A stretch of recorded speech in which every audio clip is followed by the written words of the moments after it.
Hello future doctors, welcome to आज का topper NEET science. आज हम मॉलिक्यूलर बेसिस ऑफ इनहेरिटेंस को ए टू जेड कंप्लीट क्लैरिटी के साथ समझेंगे, इसलिए वीडियो को लास्ट तक जरूर देखना। हर कॉन्सेप्ट सिंपल वे में एक्सप्लेन किया गया है। अगर वीडियो हेल्पफुल लगे तो लाइक कर देना, चैनल को सब्सक्राइब कर लेना और बेल को ऑल पर सेट कर लेना। नोट्स आपको डिस्क्रिप्शन में मिल जाएंगे, उन्हें डाउनलोड करके प्रिपरेशन स्ट्रांग कर लेना। चलो स्टार्ट करते हैं। तो ये है आज का हमारा गेम प्लान। सबसे पहले डीएनए के ब्लूप्रिंट को समझेंगे, फिर देखेंगे कि ये ब्लूप्रिंट कॉपी कैसे होता है। उसके बाद डीएनए से प्रोटीन बनने की पूरी कहानी यानी सेंट्रल डॉगमा। फिर जीन्स को ऑन ऑफ कैसे करते हैं, ह्यूमन जीनोम प्रोजेक्ट के कुछ माइंड ब्लोइंग फैक्ट्स और लास्ट में डीएनए फिंगरप्रिंटिंग की सुपर कूल टेक्निक। रेडी हो? चलो डाइव इन करते हैं। Okay, so section 1, DNA the ultimate blueprint. यहां हमारा फोकस रहेगा कि लाइफ का ये कोड क्या है और सबसे इंपॉर्टेंट, ये फाइनली प्रूव कैसे हुआ कि डीएनए ही असली बॉस है, यानी अ रियल जेनेटिक मटेरियल। तो देखो, शुरुआत हुई ग्रिफिथ के एक्सपेरिमेंट से, जहां उन्हें एक मिस्टीरियस ट्रांसफॉर्मिंग प्रिंसिपल मिला। फिर एवरी, मैक्लियोड और मकार्टी ने थोड़ा और डीप जाकर बताया कि ये प्रिंसिपल तो डीएनए लग रहा है। लेकिन जो फाइनल पंच मारा वो थे हर्शी और चेस। उन्होंने यूज किया रेडियो एक्टिव मार्कर्स, डीएनए के लिए P32 और प्रोटीन के लिए S35। रिजल्ट सिर्फ P32 यानी डीएनए बैक्टीरिया के अंदर गया। एग्जाम में पूछते हैं, किस एक्सपेरिमेंट ने बिना किसी डाउट के प्रूव किया कि डीएनए ही जेनेटिक मटेरियल है? जवाब है हर्शे एंड चेस एक्सपेरिमेंट। चलो अब डीएनए के स्ट्रक्चर को फटाफट डिकोड करते हैं। इसका बेसिक यूनिट है डीऑक्सीराइबोन्यूक्लियोटाइड, जिसमें 3 चीजें हैं, शुगर, फॉस्फेट और बेस। बेसिस 2 तरह के होते हैं, प्यूरीन्स यानी A और G और पेरिमिडीन्स यानी C और T। वॉटसन एंड क्विक ने बताया कि डीएनए एक डबल हेलिक्स है, जैसे एक घूमती हुई सीढ़ी जिसके दोनों स्ट्रैंड्स एंटी पैरेलल होते हैं। इसकी बैकबोन शुगर फॉस्फेट से बनती है और इसके स्टेप्स बेस पेयर्स से। पेयरिंग का रूल सिंपल है, A हमेशा T से जुड़ता है 2 हाइड्रोजन बॉन्ड से और G हमेशा C से 3 हाइड्रोजन बॉन्ड से। Exam focus point, 4 gaps rule मत भूलना, जितने प्यूरिन्स उतने ही पिरिमिडीन्स। सिंपल। यहां एक बहुत बड़ा नीट ट्रैप है, डीएनए वर्सेस आरएनए। चलो इसको क्लियर करते हैं। डीएनए में है डीऑक्सीराइबोस शुगर और थाइमीन। ये डबल स्ट्रैंडेड है और बहुत स्टेबल है, इसीलिए इंफॉर्मेशन स्टोर करने के लिए परफेक्ट है। वहीं आरएनए में है राइबोस शुगर और यूरैसिल। ये सिंगल स्ट्रैंडेड है और बहुत रिएक्टिव है, इसीलिए इसके रोल्स टेम्परेरी हैं, जैसे मैसेज भेजना। एग्जाम में पूछते हैं कि डीएनए ज्यादा स्टेबल क्यों है? क्योंकि उसके पास 2 प्राइम पोजीशन पर OH ग्रुप नहीं होता, जो उसे लेस रिएक्टिव बनाता है। इतना लंबा सा डीएनए इतने छोटे से न्यूक्लियस में कैसे पैक होता है? सिंपल फिजिक्स है। Negatively charge DNA positively charge histone proteins के ऑक्टेमर पर रैप हो जाता है और बनता है एक न्यूक्लियोसोम। फिर बहुत सारे न्यूक्लियोसोम्स मिलकर एक स्ट्रक्चर बनाते हैं जो बीड्स ऑन अ स्ट्रिंग जैसा दिखता है। इसे कहते हैं क्रोमैटिन। ये क्रोमैटिन और ज्यादा कंडेंस होकर क्रोमोसोम बनाता है। एग्जाम के लिए याद रखो, यूक्रोमैटिन जो लूजली पैक्ड है वो एक्टिव होता है और हेटेरोक्रोमैटिन जो टाइटली पैक्ड है वो इनएक्टिव होता है। चलो ब्लूप्रिंट समझ गए, उसकी पैकेजिंग भी देख ली। अब आते हैं सेक्शन 2 पर, डीएनए रेप्लिकेशन। यहां हम देखेंगे कि सेल डिवीजन से पहले इसकी एक परफेक्ट फोटोकॉपी कैसे बनती है।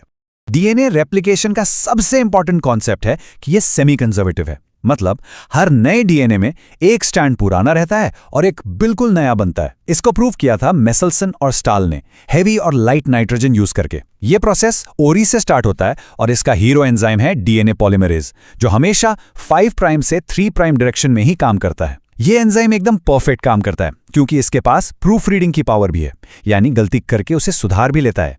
अब आते हैं एक और एग्जाम ट्रैप पर, लीडिंग वर्सेस लैगिंग स्ट्रैंड। ध्यान से सुनो, जिस स्ट्रैंड का टेम्पलेट 3 प्राइम टू 5 प्राइम है, उस पर सिंथेसिस एकदम स्मूथ कंटिन्यूअस होता है, उसे कहते हैं लीडिंग स्ट्रैंड। लेकिन दूसरा स्ट्रैंड जिसका टेम्पलेट 5 प्राइम टू 3 प्राइम है, उस पर सिंथेसिस छोटे छोटे टुकड़ों में होता है, उसे कहते हैं लैगिंग स्ट्रैंड और इन टुकड़ों को बोलते हैं ओकाज़ाकी फ्रैगमेंट्स। एग्जाम पॉइंट, इन फ्रैगमेंट्स को फेविकॉल की तरह जोड़ने का काम करता है डीएनए लाइगेज एंजाइम। नेक्स्ट अब सेक्शन 3।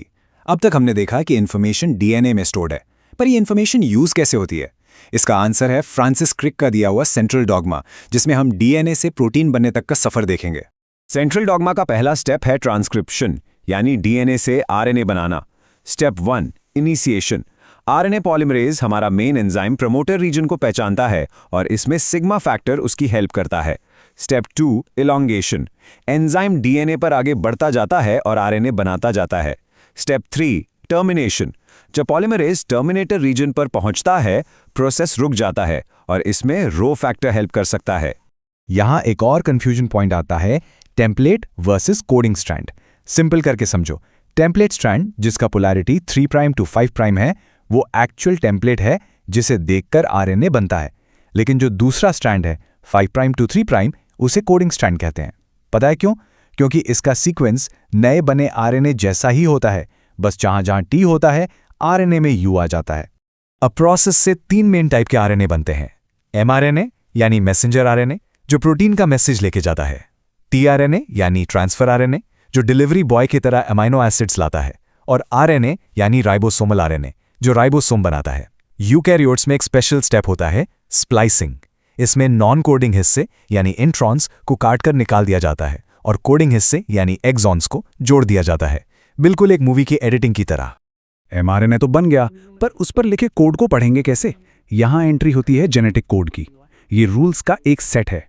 इसकी प्रॉपर्टीज एग्जाम के लिए सुपर इंपॉर्टेंट है। पहला, ये ट्रिपलेट है, यानी 3 बेस मिलकर एक अमाइनो एसिड को कोड करते हैं। दूसरा, ये यूनिवर्सल है। तीसरा, ये डीजेनरेट है, मतलब एक अमाइनो एसिड के लिए एक से ज्यादा कोड हो सकते हैं। और चौथा, ये नॉन ओवरलैपिंग है। अब सेंट्रल डॉगमा का फाइनल एक्ट, ट्रांसलेशन यानी प्रोटीन सिंथेसिस। स्टेप 1 टीआरएनए को चार्ज किया जाता है, यानी उस पर सही अमीनो एसिड लगाया जाता है। Step 2 initiation. राइबोसोम की दोनों सब यूनिट्स एमआरएनए पर आकर जुड़ जाती हैं। Step 3 elongation. राइबोसोम एमआरएनए पर चलता जाता है, टीआरएनएज अमीनो एसिड लाते जाते हैं और एक लंबी चेन बनती जाती है। Step 4 termination. जैसे ही एक स्टॉप कोडॉन आता है, सब कुछ रुक जाता है और नया प्रोटीन रिलीज हो जाता है। इस पूरे प्रोसेस में स्टार्ट और स्टॉप सिग्नल्स का रोल बहुत इंपॉर्टेंट है। स्टार्ट सिग्नल हमेशा AUG होता है जो मेथियोनिन को कोड करता है, और प्रोसेस को रोकने के लिए 3 स्टॉप कोडॉन्स हैं, UAA, UAG और UGA। याद रखो, ये किसी भी अमाइनो एसिड को कोड नहीं करते, ये बस काम खत्म का सिग्नल है। ये टेबल से डायरेक्ट क्वेश्चंस आते हैं, इसको जरूर याद कर लेना। Okay, so let's move on. हमारी सेल्स को हर प्रोटीन हर टाइम तो नहीं चाहिए होता, राइट? तो वो जीन्स को ऑन और ऑफ कैसे करती हैं? यही है जीन रेगुलेशन, जिसका बेस्ट एग्जांपल हम ई कोलाई के लैकोपेरॉन में देखेंगे। लैकोपेरॉन एक स्मार्ट स्विच की तरह काम करता है। जब लैक्टोज नहीं होता तो सिस्टम ऑफ रहता है। एक रेप्रेसर प्रोटीन जाकर ऑपरेटर यानी स्विच पर बैठ जाता है और आरएनए पॉलीमरेज का रास्ता ब्लॉक कर देता है। लेकिन जैसे ही लैक्टोज आता है, वो रेप्रेसर को पकड़ लेता है और रेप्रेसर स्विच से हट जाता है। अब आरएनए पॉलीमरेज आगे बढ़ सकता है और सिस्टम ऑन हो जाता है। एग्जाम में ये पूछते हैं कि ये कैसा रेगुलेशन है, तो याद रखो, ये नेगेटिव रेगुलेशन का एग्जाम्पल है।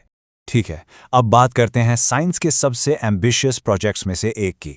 Section 5 the human genome project. सोचो, इसका गोल था इंसान के अंदर छिपी पूरी जेनेटिक इंफॉर्मेशन की बुक को पढ़ना। HDP का गोल था ह्यूमन जीनोम के हर एक बेस पेयर की सीक्वेंस पता लगाना, और इससे जो रिजल्ट्स मिले वो शॉकिंग थे। हमारे जीनोम में 3.16 बिलियन बेस पेयर्स हैं और जीन्स का नंबर सिर्फ 30,000 के आसपास है, जो सोचा था उससे काफी कम। सबसे इंटरेस्टिंग बात, हम सब ह्यूमंस का डीएनए 99.9% एक जैसा है, और उससे भी ज्यादा सरप्राइजिंग, हमारे डीएनए का सिर्फ 2% से भी कम हिस्सा प्रोटीन बनाता है। एग्जाम फैक्ट, डायस्ट्रोफिन सबसे बड़ा ह्यूमन जीन है।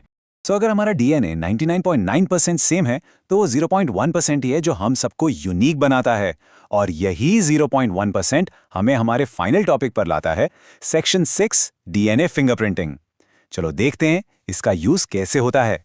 डीएनए फिंगरप्रिंटिंग का मेन प्रिंसिपल है हमारे डीएनए में प्रेजेंट कुछ रिपीटेटिव सीक्वेंसेस, जिनको VNTRs कहते हैं।